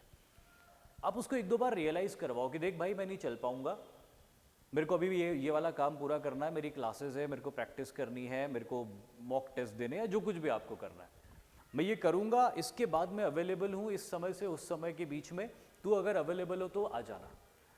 अब भी तो देखो वो आपके लिए कितना कॉम्प्रोमाइज़ कर रहा है, उसने तो हमेशा आपको जब भी बुलाया आप गए हो। क्या आप अगर उसको कॉम्प्रोमाइज़ करवा रहे हो तो वो कर रहा है आपके लिए कॉम्प्रोमाइज़? अगर नहीं कर रहा है तो फिर वो आपका बहुत अच्छा दोस्त नहीं है, और अगर कर रहा है तो फिर वो वैल्यू करेगा आपके लक्ष्य की, आपके टारगेट की, और फिर वो आपको मदद भी करेगा आगे कि नहीं यार ठीक है भाई, तू तेरा पढ़ ले पहले, तेरा ज़्यादा इंपॉर्टेंट है, अपना काम अपन बाद में देख लेंगे, अपनी मंडली अपन बाद में लगा लेंगे। अब तीसरा इंसान ऐसा जो आपसे जलता है, उसका क्या करें? Leave their company if possible. ऐसा कोई इंसान जिसके बारे में आपको रियलाइज हो गया है, आप श्योर हो गए हो कि जलता है ये मुझसे, छोड़ो उसको, क्योंकि वो आपको सिर्फ नेगेटिविटी देगा, क्योंकि वो आपको कंपटीशन मानता है, वो आपको कॉम्पिटिटर मानता है। भले ही वो आपकी एग्जाम की तैयारी ना कर रहा हो, लेकिन आपका आगे बढ़ना उसको गवारा नहीं है, आपका आगे बढ़ना उसको एक्सेप्टेबल नहीं है। तो वो आपका एक एग्जाम की तैयारी करने वाला ना होने के बावजूद भी आपका कॉम्पिटिटर बन जाएगा। और ये बड़ी इंटरेस्टिंग चीज़ है, कई बार एक ही एग्जाम की तैयारी करने वाले दो दोस्त एक दूसरे को बहुत सपोर्ट करने वाले बन जाते हैं। अभी थोड़े दिन पहले एक इंटरव्यू लिया था मैंने अखिल सर के साथ में, दुर्गेश का और वेद शिवम का। ये दोनों एक ही एग्जाम की तैयारी कर रहे थे और दोनों एक दूसरे को सपोर्ट करते थे, जबकि एक्चुअली दोनों प्रैक्टिकली कॉम्पिटिटर थे। ये दोनों 400 सीट के लिए कॉम्पीट कर रहे थे और अभी भी कर रहे हैं, बट एक दूसरे को सपोर्ट कर रहे थे। तो ऐसा भी होता है, कई बार एग्जाम की तैयारी करने वाला आपका सपोर्टर बन जाता है, मोटिवेटर बन जाता है, और कई बार जो आपकी एग्जाम की तैयारी नहीं कर रहा होता है वो आपका कॉम्पिटिटर बन जाता है। बड़ी स्ट्रेंज चीज़ है ये, लेकिन अगर वो आपका कॉम्पिटिटर है, अब उसको तैयारी तो करनी नहीं है, वो तो फ्री है तैयारी से, तो वो सिर्फ एक चीज़ करेगा, अब मुझे रेस भागनी नहीं है, आपको रेस भागनी है, तो मैं क्या करूंगा? मैं कभी लकड़ी फेंकूंगा आपके रास्ते में, कभी पत्थर फेंकूंगा आपके रास्ते में, कभी कांटे फेंक दूंगा आपके रास्ते में। मेरा सिर्फ एक ही उद्देश्य, ये रेस जीतना नहीं चाहिए, मैं तो हुई नहीं रेस में, ये नहीं जीतना चाहिए रेस। तो ऐसे लोगों को दूर करो लाइफ से अगर संभव हो तो, और अगर दूर करना संभव नहीं हो तो उनकी बातों को इस कान से सुन के इस कान से निकालो, और अगर यहां से आ रही तो इधर से निकाल देना। बात समझे? उसको दूर करो अपने से, उसके इन्फ्लुएंस को अपने से दूर करो। लाइफ से दूर कर सकते हो, वेल एंड गुड, उसकी मुंह ही मत देखो, ज़रूरत ही नहीं उसकी शक्ल देखने की या उसकी आवाज़ सुनने की। पर अगर ऐसी कंडीशन है कि नहीं यार आवाज़ तो सुननी पड़ेगी, शक्ल भी देखनी पड़ेगी, तो यहाँ से दूर करो, उसकी बातों का प्रभाव मत होने दो दिमाग पे, और अपना पूरा फोकस रखो अपनी रेस के ऊपर, अपना पूरा फोकस रखो अपनी तैयारी के ऊपर। इस तरह से आप लोगों के, अलग अलग तरीके के लोगों के रुकावटों को दूर कर सकते हो। फिर अगली बाधा आती है आपकी सक्सेस में, अनएक्सपेक्टेड सिचुएशंस आ जाते हैं। कई बार आदमी के जीवन में, स्टूडेंट की लाइफ में सब कुछ बढ़िया चल रहा है, वो तैयारी भी बेचारा ठीक से कर रहा है, वो बिलीव भी आ गई उसके अंदर, वो स्किल भी डेवलप कर रहा है, वो नॉलेज भी ले रहा है, उसने लोगों को भी मैनेज कर लिया है। लेकिन कुछ अनएक्सपेक्टेड सिचुएशंस ऐसी आ जाती है हमारी लाइफ में जिसका हम कुछ भी नहीं कर सकते। बीमार पड़ गए, अब नहीं अपने हाथ में, लाख कोशिश करी, अच्छा खाया, हाइजीन से रहे, हेल्दी लाइफ स्टाइल मेंटेन करी, लेकिन अब वायरस बैक्टीरिया का क्या कर सकते, हो गए, बीमार पड़ गए। और आपको तो पता ही है कि ये एनडीए सीडीएस जैसी एग्जामिनेशन की तैयारी की प्रोसेस में 10-15 दिन की बीमारी भी अगर हो जाती तो बहुत बड़ा नुकसान हो जाता है। दूसरा, miss happening, very unfortunate, God forbids किसी की मिस हैपनिंग हो, लेकिन हो जाती कई बार मिस हैपनिंग, आप ही को मिस हैपनिंग हो जाती, इंजरी हो जाती। अब टांग टूट गया या हाथ टूट गया तो क्या कर सकता आदमी, उस इंटेंसिटी के साथ पढ़ ही नहीं सकता, तकलीफ होती, शरीर को दर्द होता है, परेशानी होती, नहीं पढ़ सकता उस इंटेंसिटी के साथ। या कोई और अनफॉर्चुनेट इवेंट हो गया घर के अंदर तो इंसान मेंटली बहुत डिस्टर्ब हो जाता है, मानसिक रूप से इंसान बहुत प्रभावित हो जाता है। और कोई भी हो उसके अंदर, कोई भी इस तरह के इन्फ्लुएंसेस से बच थोड़ी सकता है। तो इस और क्या हो सकता है, और ये हो सकता है कि कोई फैमिली फंक्शन आ जाए। अब मान लो कि आप एनडीए या सीडीएस की तैयारी कर रहे हो, ठीक है, आपकी एक बड़ी बहन है और दीदी की शादी तय हो गई, दीदी की शादी तय हो गई और अब शादी तय होके मतलब बिल्कुल डेट वेट फिक्स हो गई। अब हुआ ये कि आपने तैयारी शुरू करी थी बहुत ताकत से, आप तैयारी कर रहे थे, आपने नॉलेज भी गेन किया, स्किल भी डेवलप करी, सब जो भी मैंने बताया सब दुरुस्त करते जा रहे हो आप। लेकिन दीदी की शादी तय हो गई और शादी की डेट उसी बीच आई जब आपकी तैयारी चल रही, राइट। मान लो कि अप्रैल में आपकी एग्जाम है और शादी की डेट आई फरवरी के एंड में। अब क्या करोगे? अब क्या ये बोलोगे दीदी से या घर वालों से कि देखो मेरी तरफ देखना भी मत, मैं कुछ भी नहीं करने वाला, मेरी एग्जाम है, मैं पढ़ाई करूंगा? हाँ, हो सकता है कि आप ऐसा बोल दो। जनरली कई ऐसे घर होते हैं जो फाइनेंशियली बहुत साउंड होते हैं, तो शादी की तैयारियों के लिए वो आउटसोर्स कर देते हैं सारी तैयारियां, तो उसमें फिर फैमिली के इंडिविजुअल्स को इतना इन्वॉल्व नहीं होना पड़ता, तो वहाँ पे लग्जरी होती है। लेकिन ज़्यादातर जो मिडिल क्लास फैमिलीज़ होती हैं, उन मिडिल क्लास फैमिलीज़ या उनसे नीचे की कोई फैमिलीज़ होती हैं, तो उनके पास में ये होता है कि अगर घर के मेंबर्स हैं तो उनको इन्वॉल्व होना पड़ेगा शादी में, 10 बार जाना पड़ेगा टेंट हाउस, लोग आएंगे तो उनका अरेंजमेंट देखना पड़ेगा, भोजन सामग्री लाने के लिए जाना पड़ेगा, और भाई होने के नाते आप पीछे नहीं हट सकते, आपको करना ही पड़ेगा। आपकी बहन की शादी है, दीदी की शादी है, जिंदगी में क्या मुंह दिखाओगे उनको? सिलेक्शन होगा नहीं होगा वो तो बात की बात है, लेकिन तूने काम नहीं किया था शादी में, तो ये डर है इंसान को, इसको आप अवॉइड कर ही नहीं सकते, आपको करना ही पड़ेगा काम। अगर आप बहुत अमीर इंसान हो तो अलग बात है फिर कि सब कुछ होटल वाले देख लेंगे, आपको सिर्फ सूट बूट पहन के शादी के दिन जाना है और 2-3 दिन का आपका डिस्टर्बेंस होगा सिर्फ। लेकिन अगर ऐसा नहीं है तो आपका 10-15 दिन का डिस्टर्बेंस तय है, पर आप उसको अवॉइड भी नहीं कर सकते। तो अब क्या करना है, अगर अपनी तैयारी के प्रोसेस में कुछ अनएक्सपेक्टेड सिचुएशंस आ जाती है तो क्या किया जाए? तो ये किया जाए, व्हाट शुड आई डू? पहला, don't just give up, remember you are not at zero, if you start again with more focus and enthusiasm you may progress ahead. सबसे पहली चीज, मान लो कि दीदी की शादी वाला ही केस ले लेते, हो गई शादी, 12 से 15 दिन लग गए विवाह संस्कार का संपूर्णता को प्राप्त होने में, और इन 10-15 दिनों में आप बामुश्किल पढ़ पाए, मतलब नहीं पढ़ पाए, जीरो पढ़ा आपने। और जैसे ही 16वां दिन आएगा, 16-17 दिन भी आपका ऐसे ही जाएगा कि आप रेस्ट करोगे कि यार बहुत थका हुआ हूँ, सो नहीं पाया रात को, तो अब 2 दिन और रेस्ट करोगे, तो आपका 17 डेज चले गए ऑलमोस्ट। मान लो ये वाली कंडीशन को मान लेते अपन कि 16-17 दिन आपके चले गए। 18वें दिन जब उठोगे आप किताबें लेके, तो आपको ऐसा फील होगा कि मैं बहुत पीछे हो गया हूँ, क्लासेस बहुत आगे बढ़ गई है, दूसरे स्टूडेंट्स बहुत आगे बढ़ गए, मैं पीछे रह गया हूँ। और फिर कई बार ऐसा होता है स्टूडेंट्स के साथ में कि वो जो पीछे रह जाते हैं तो वो फिर पीछे ही होते जाते हैं, वो डिमोरलाइज हो जाते हैं वहाँ पे कि अरे यार ये क्या हो गया। या एक और एग्जाम्पल लूँ मैं पढ़ाई से अलग हटके, तो मान लो कि वर्कआउट कर रहे हो आप, और वर्कआउट करते करते करते आपने बहुत अच्छा रिकॉम्पोजिशन हासिल कर लिया बॉडी का, और अचानक घर में शादी हो गई, या आपको कहीं बाहर जाना पड़ गया काम के सिलसिले में, या आपकी तबीयत खराब हो गई, 10-15 दिन का गैप हो गया या 7-8 दिन का गैप हो गया, तो फिर आपका मन नहीं करता कि अरे यार अब आके ना फिर जीरो से नहीं स्टार्ट करना होता आपको। आप ऑलरेडी एक फाउंडेशन बना चुके हो, जो आप पढ़ रहे थे पहले से, ऑलरेडी एक फाउंडेशन है आपके पास, आप जीरो पे नहीं हो। आप दोबारा शुरू करोगे, जल्दी पिकअप कर जाओगे। ये बात दिमाग में रखना कि अगर हम कोई प्रोसेस बहुत अच्छे से कर रहे होते हैं और बीच में गैप आ जाता है, तो उस गैप के बाद जब अपन शुरू करते हैं तो अपन पिकअप बहुत तेज करते हैं। ये दिमाग में रखना बात, ये बिल्कुल सत्य घटनाओं, सत्य बात बता रहा हूं मैं आपको, सत्य घटनाओं पे आधारित बोल रहा था मैं, तो बिल्कुल सत्य घटनाओं पे आधारित बातें हैं ये, कि आपका पिकअप हमेशा तेज होता है। जैसे कोई, मान लीजिए कोई बॉडी बिल्डर है, अब उसने मसल वसल बनाए अच्छे बढ़िया बॉडी शेप में उसने ला दी, एंड देन फिर वो एक्सरसाइजेज और वो रूटीन छूट गया उसका, और बॉडी जो है वो दोबारा ख़राब शेप में आ गई। अब जब उसको दोबारा अपने अच्छे शेप में आना है तो उसको उतना टाइम नहीं लगेगा जितना कि एक बिगिनर को लगेगा।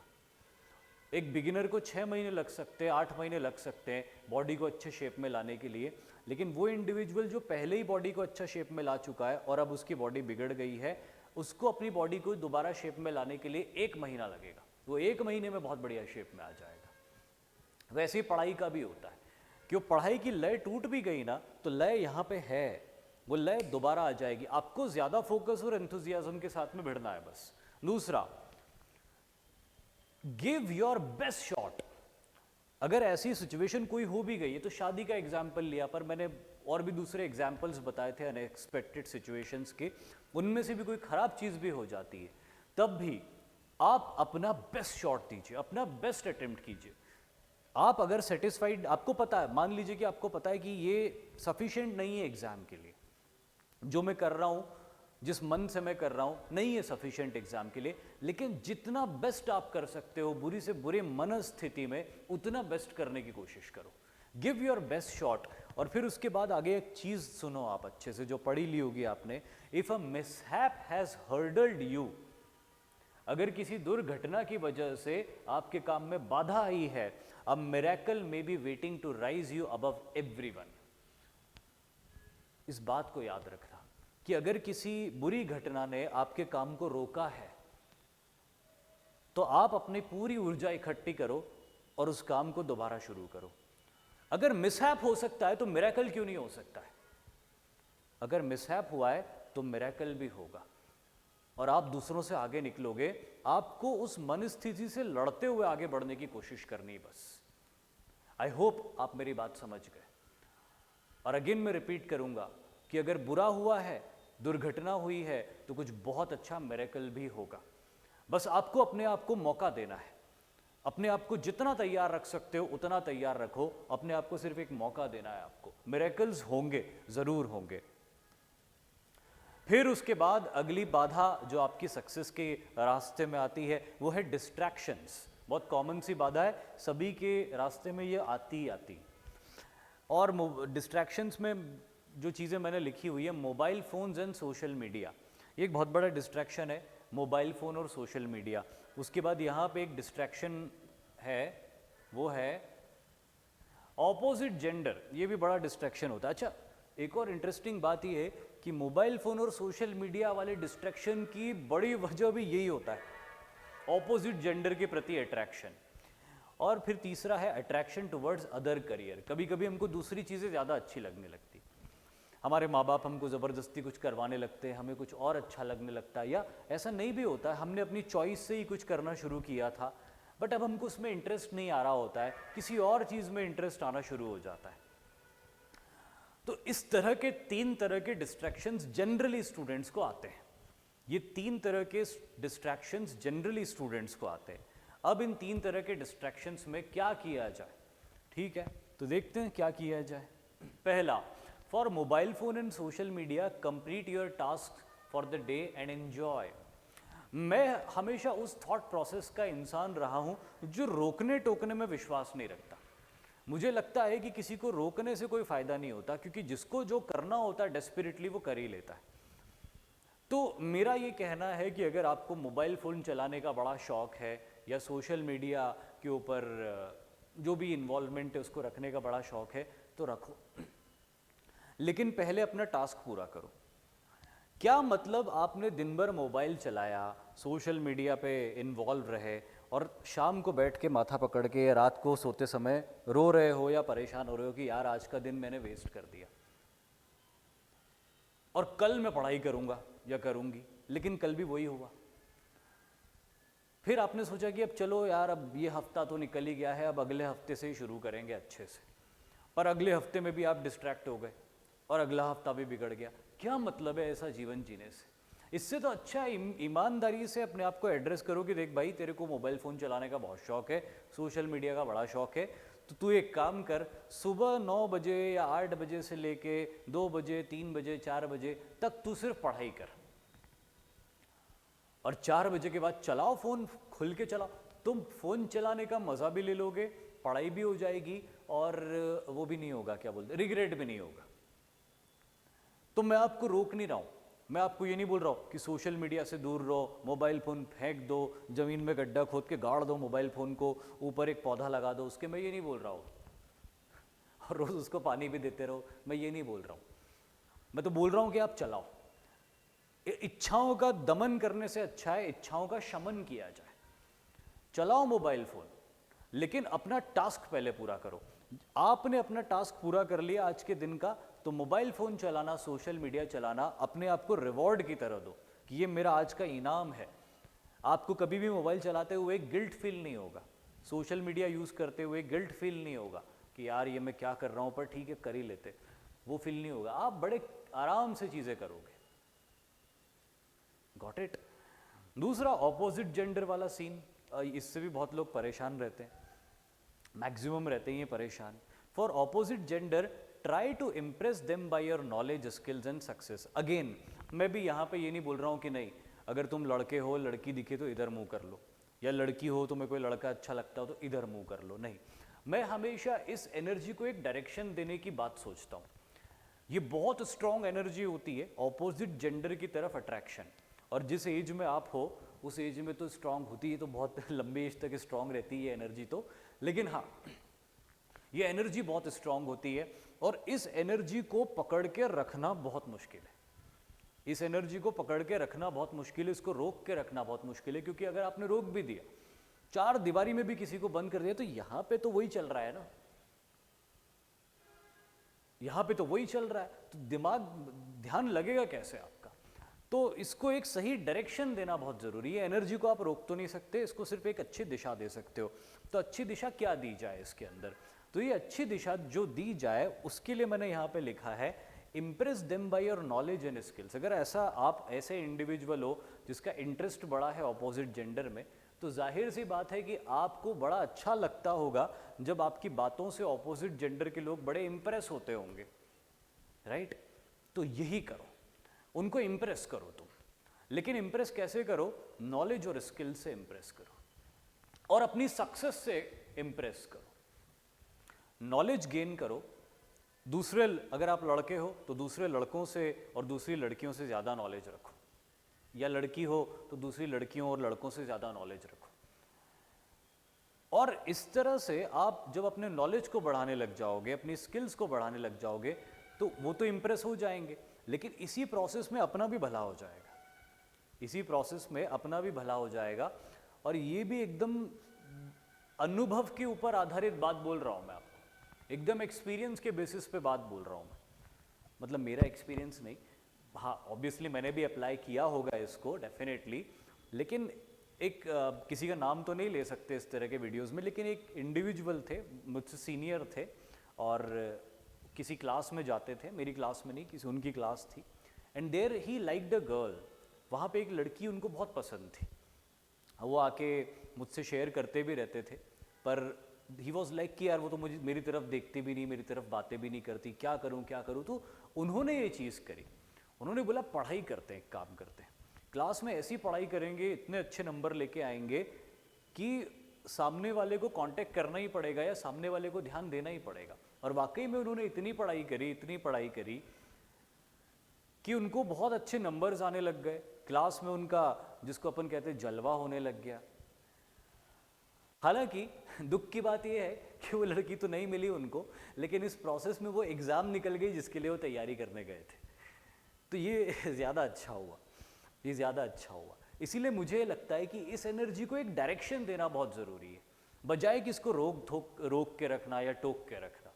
उन्होंने उस एनर्जी को एक बहुत बढ़िया डायरेक्शन दी, उन्होंने उस एनर्जी को बहुत अच्छी डायरेक्शन दी, और ये चीज़ मैंने सीखी उनसे कि ये बहुत अच्छा काम उन्होंने किया।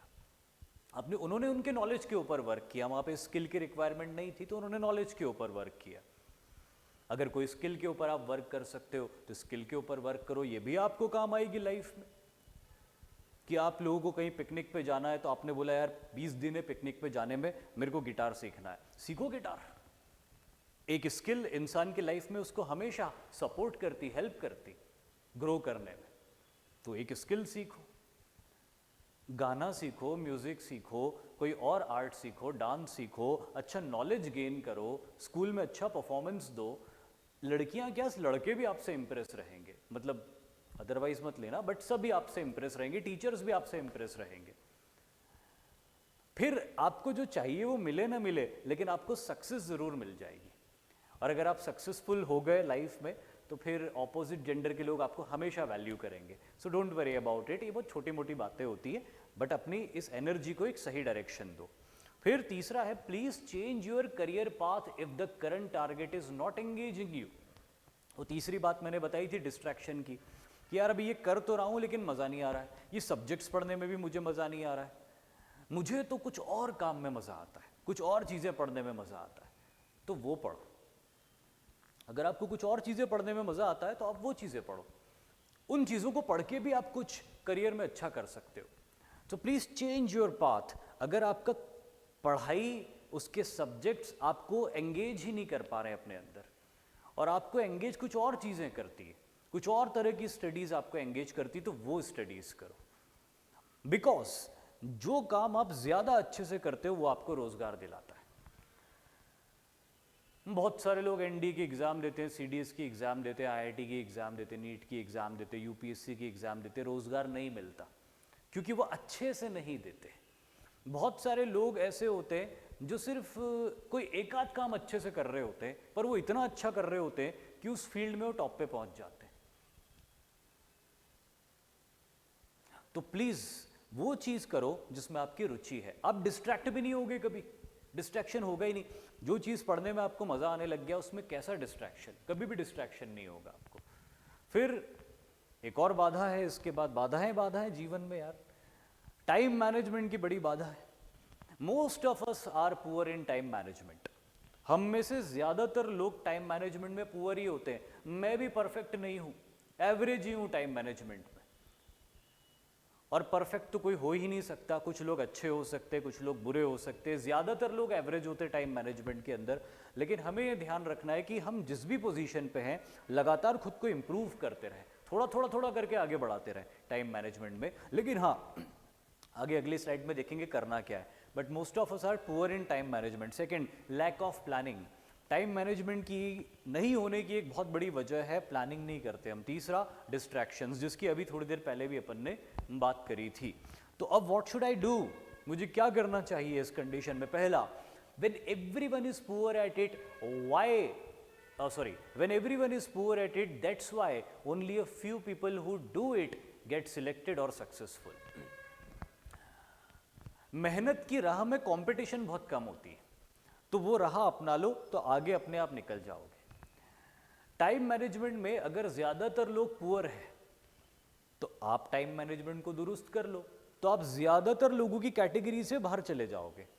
मतलब अभी आप उस सड़क पे चल रहे हो जिसमें बहुत सारी गाड़ियां चल रही है, तो आपकी गाड़ी फ्रीली आगे नहीं बढ़ पा रही, हवाओं से बातें करते हुए गाड़ी आगे नहीं बढ़ पा रही।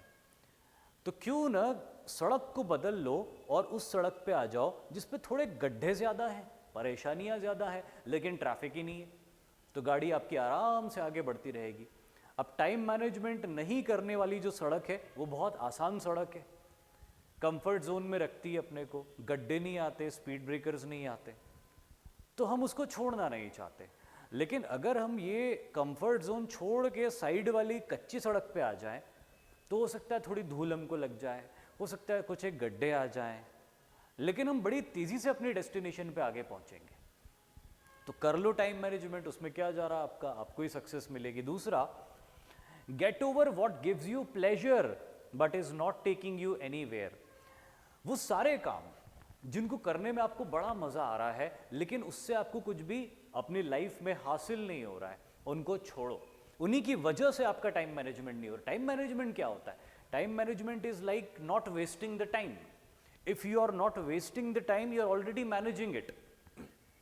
टाइम मैनेज कौन कर रहा? टाइम वेस्ट कौन क्यों करते हम? टाइम वेस्ट वही तो करते हैं, वो डिस्ट्रैक्शन वाली जो बात थोड़ी देर पहले मैंने बोली थी। और वो डिस्ट्रैक्शंस हमको कंफर्ट जोन में ले जाते हैं, तभी तो हमको डिस्ट्रैक्शन हो रहे हैं, क्योंकि हमको एक कंफर्ट जोन मिल रहा है वहां पे। लेकिन आप ये देखो कि वो जो चीजें आप कर रहे हो जिससे आपको मजा आ रहा है, प्लेजर मिल रहा है, क्या उससे आपकी लाइफ में कोई सक्सेस मिल रही है आपको? क्या आपको कहीं पहुंचा रही वो चीज? नहीं पहुंचा रही, प्लीज उसको छोड़ दो। और कुछ भी नहीं कर सकता मैं इसमें, और कुछ भी नहीं बता सकता इसमें। सिर्फ आपसे रिक्वेस्ट कर सकता हूं कि कोई ऐसा काम जो आप लगातार कर रहे हो और उसको बहुत टाइम दे रहे हो और वो काम आपको कुछ भी अचीव नहीं करवा रहा है, उसको छोड़ दो। दूसरा, prioritise what may be difficult but will make you successful. And again वही बात, उसी बात को आगे बढ़ाते हुए बोल रहा हूं कि उन चीज़ों को प्रायोरिटी पे रखो, पहले करो, ज़्यादा समय दो जो आपको सफलता दिलाएंगी या आपकी लाइफ में वैल्यू ऐड करेंगी। उन चीज़ों को प्रायोरिटी दो। अगली बाधा, मनी। अब ये बाधा भी कई स्टूडेंट्स के साथ में रहती, यू डोंट हैव इनफ, पैसा नहीं है ज़्यादा आपके पास में, व्हाट शुड आई डू, और उस कंडीशन में मुझे क्या करना चाहिए? पैसा नहीं है आपके पास में, आपको क्या करना चाहिए? Work hard, go for scholarships और अ गवर्नमेंट स्कीम। अलग अलग राज्यों में राज्य सरकारों ने और केंद्र सरकार ने भी कई ऐसी स्कीम्स बना के रखी हुई है, कई ऐसे मतलब पैसे की कमी की वजह से एजुकेशन में कोई कमी नहीं आनी चाहिए। सरकार ने बहुत सारी ऐसी स्कीम्स चला रखी है। जाओ, महिला एवं बाल विकास विभाग के पास जाओ, women and child development department के पास जाओ, उनसे बोलो कि मेरे को पढ़ना है, मेरे पास पैसे नहीं है, क्या क्या स्कीम्स गवर्नमेंट की है मेरे लिए, प्लीज़ मुझे बताइए, मैं पढ़ना चाहता हूँ। मैंने एक चीज़ नोटिस करी है, भारत में अगर कोई बच्चा पढ़ना चाहता है तो सब लोग उसको एनकरेज करते। आप किसी के पास भी जाओगे, बोलोगे कि मेरे पास पैसे नहीं है, मैं पढ़ना चाहता हूँ, लोग आपको एनकरेज करेंगे।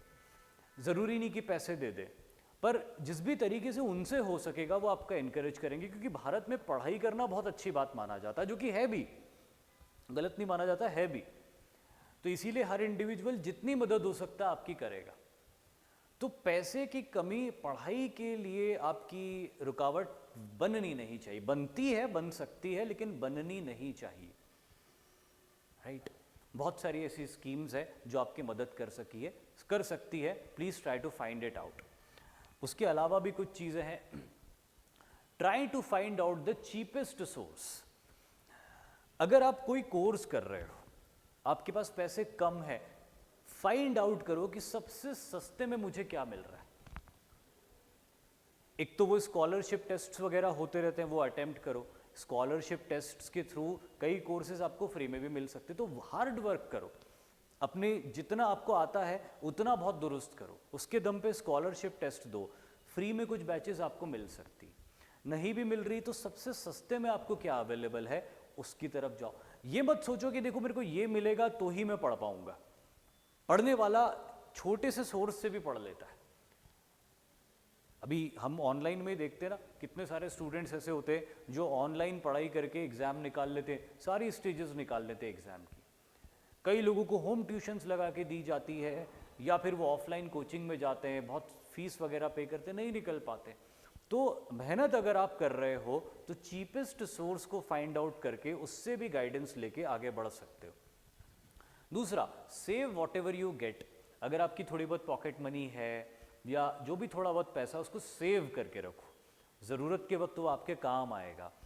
अर्न इफ पॉसिबल, अगर संभव हो तो अर्न करो।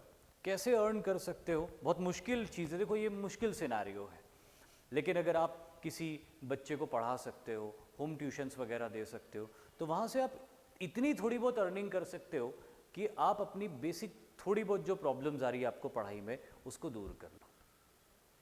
लेकिन ये सब भी पॉसिबल नहीं है, तो मैं ये सजेस्ट करूँगा borrow if it's too urgent for your work to be completed. अगर ये सब चीज़ पॉसिबल नहीं है तो प्लीज़ किसी ऐसे व्यक्ति से जिसके ऊपर आप भरोसा कर सकते हो, जो आपके ऊपर भरोसा कर सकता है, उनको ये सिनेरियो समझाओ और उनको ये सिनेरियो समझा के उनसे कुछ पैसे बोरो कर लो, इस वादे के साथ कि जब आपको सक्सेस मिलेगी या जब आपके पास पैसे आएंगे तो आप उनको लौटा दोगे। आई एम श्योर कि कोई ना कोई होगा जो आपकी मदद करेगा। Although this situation is very difficult, इसमें यही स्टेप्स लिए जा सकते हैं जो मैंने बताया आपको, बट इनमें से जो भी स्टेप लेके आप अपनी तैयारी को आगे जारी कर सकते हो, उसमें पूरी कोशिश करो कि अपनी तैयारी को आगे बढ़ाते रहो, राइट? अब क्या इसके बाद भी कोई समस्या हो सकती? बिल्कुल हो सकती। डर, भय से ग्रसित होते हैं बहुत सारे लोग। इनफैक्ट हम में से हर इंडिविजुअल किसी न किसी तरह के भय से ग्रसित जरूर होता है। तो अब क्या किया जाए? किस किस तरह के फियर हो सकते हैं? Fear of coming out of comfort zone, अपने कंफर्ट जोन से बाहर निकलने का डर। Fear of being judged and criticised, लोगों के द्वारा जज किए जाने और आलोचना किए जाने का डर। और फियर ऑफ फेलियर, असफलता का डर। ये तीन तरह के प्राइमरीली डर एक स्टूडेंट अपनी लाइफ में फील करता है। अब इस कंडीशन में क्या किया जाए, कैसे अपन ओवरकम करें इन फियर्स को? तो सबसे पहले व्हाट शुड आई डू, बहुत कुछ करना पड़ेगा यहाँ पे। पहला, take a decision, be fully responsible for it and prove it right. इस दुनिया में सही या गलत फैसला जैसा कुछ भी नहीं होता। आपको कोई काम करना है, आप फैसला लो, मेहनत करो, उसकी पूरी रिस्पॉन्सिबिलिटी लो और उसको सही साबित करो। No decision in the world is right और wrong, you prove it right और रॉन्ग। आप उसको सही या गलत साबित करते हो अपनी मेहनत से, अपनी जिद से। तो वो जिद्दीपन लेके आओ अपने अंदर, वो मेहनत लेके आओ अपने अंदर, फैसला लो और डरो मत। रिस्पॉन्सिबिलिटी लो, मैंने एक फैसला लिया है, उस फैसले को सही सिद्ध करने के लिए मुझे क्या क्या करना पड़ेगा वो सब करो, उसमें अपने आप को झोंक दो और साबित करो कि जो फैसला आपने लिया था वो बिल्कुल सही था। दूसरा point, remember your image is temporary and result of your success. वो जो दूसरा पॉइंट था ना कि लोग आपको जज करेंगे, आपको क्रिटिसाइज करेंगे, तो इट्स अ फियर ऑफ कि मेरी इमेज खराब हो जाएगी। और इमेज के बारे में मैं आपको बताऊं एक चीज़, इमेज बहुत टेम्परेरी होती है और image is only the result of your success. आप खुद देखो, कई ऐसे इंडिविजुअल्स आपकी लाइफ में रहे होंगे जिनका इंप्रेशन आपकी नज़रों में इतना अच्छा नहीं था, लेकिन जैसे ही उन्होंने कुछ बहुत बड़ा अचीव किया, अचानक आपकी नज़रों में वो सम्माननीय हो गए। ऐसा होता है। तो किसी भी इंसान की वैल्यू सोसाइटी में सिर्फ उसकी सक्सेस से होती है, सिर्फ और सिर्फ। इमेज कुछ भी नहीं होती। चढ़ते सूरज को हर कोई सलाम करता है, प्रणाम करता है, तो इमेज जैसा कुछ होता ही नहीं। अभी एक एग्जाम्पल दे रहा था मैं इसके लिए, और वो एग्जाम्पल एकदम ये बात बोलते बोलते दिमाग से निकल गया। अभी याद आएगा तो वापस दूंगा इसका एग्जाम्पल, लेकिन this is very important thing. Image is nothing, it is only the result, a direct result of your success. तो आपको ये डर है कि फेल हो जाओगे या लोग आपको जज करेंगे, तो सोचना छोड़ दो। आप सिर्फ अपने काम के ऊपर ध्यान दो और अपने काम के ऊपर ध्यान देते देते चलते जाओ आगे। Next, take criticism positively. अगर कोई आपको क्रिटिसाइज भी करता है तो उसको पॉजिटिवली लो। कैसे लो पॉजिटिवली? सर क्रिटिसिज्म को कैसे पॉजिटिवली ले लें? If they are criticising you, either they are jealous of you और डिसअपॉइंटेड फ्रॉम यू। अगर कोई इंडिविजुअल आपको आपकी आलोचना कर रहा है तो दो ही कंडीशंस में आपकी आलोचना वो कर रहा है, या तो वो आपसे जलता है और आपको एक स्टेप लेते हुए देखना नहीं चाहता कि ये स्टेप कैसे ले रहा है, या आपको क्रिटिसाइज करने का कोई मौका नहीं खोना चाहता, या आपकी इमेज खराब करने का कोई मौका नहीं खोना चाहता। तो या तो कोई ऐसा पर्सन है जो आपको क्रिटिसाइज कर रहा है, या फिर कोई ऐसा पर्सन है जो आपको क्रिटिसाइज कर रहा है जो आपसे निराश है, जो आपसे डिसअपॉइंटेड है। दो ही तरह के लोग आपको क्रिटिसाइज करते हैं और तीसरे प्रकार के लोग आपको क्रिटिसाइज कभी भी नहीं करते। In both the situations in both the situations they are thinking about you, which means you are in a action। दोनों ही कंडीशन में अगर कोई आपको क्रिटिसाइज कर रहा है आपसे जल के या आपसे निराश होके, तो एक चीज तो तय हो गई कि वो आपके बारे में सोच रहा है, और वो आपके बारे में तभी सोच रहा है जब आप कोई कर्म कर रहे हो, कोई एक्शन कर रहे हो। तो सबसे पहली चीज ये है कि आप ये मान लो कि आप उसको इन्फ्लुएंस करते हो। You are influencing that person who is criticizing you and doing something that is impacting them. Continue to do good and achieve success. Those criticizing you will either shut up or start appreciating you. तो जैसे कि मैंने आपको बताया कि जो लोग आपको क्रिटिसाइज कर रहे हैं या तो वो आपसे डिसअपॉइंटेड हैं या वो आपसे जलते हैं। आप उनके दिमाग में हो तभी वो आपको क्रिटिसाइज कर रहे हैं। आप जो कर रहे हो, आपने सही फैसला लिया है, उसको करते रहो, उसमें मेहनत करते रहो, उसमें अच्छा करते रहो। धीरे धीरे जब आपको सक्सेस मिलना शुरू होगी तो वो लोग जो आपसे डिसअपॉइंटेड थे वो आपसे खुश होना शुरू हो जाएंगे और क्रिटिसाइज करना बंद कर देंगे, और वो लोग जो आपसे जलते थे उनका मुंह बंद हो जाएगा, वो शट अप हो जाएंगे। तो इस तरह से क्रिटिसिज्म को आप ख़त्म कर सकते हो। किससे? अपनी मेहनत से, अपने अच्छे कामों से। अपने आप के ऊपर भरोसा रखो, अपने फैसले के ऊपर भरोसा रखो, अपनी नीयत के ऊपर भरोसा रखो। आपकी नीयत, आपका फैसला, आपकी मेहनत, ये तीनों को अलाइंड रखो, काम करते जाओ। धीरे धीरे अगर आपको लोग क्रिटिसाइज भी कर रहे थे तो अप्रिशिएट करना शुरू कर देंगे, या एटलीस्ट क्रिटिसिज्म तो बंद कर ही देंगे वो आपका, जब वो आपको अच्छा काम करते हुए देखेंगे। आई होप आपको ये पॉइंट अच्छे से समझ में आया होगा। फेलियर का बिल्कुल डर नहीं रखना अपने दिमाग में।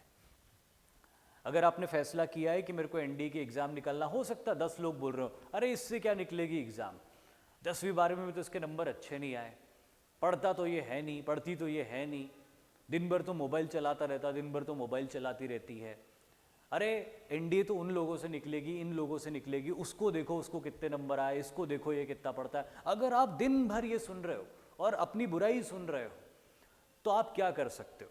आप सिर्फ ये कर सकते हो कि आप अपने काम को इम्प्रूव करते जाओ, अपनी पढ़ाई के ऊपर फोकस करते जाओ, और हर गुजरते दिन के साथ में अपनी एफिशिएंसी को बढ़ाते जाओ।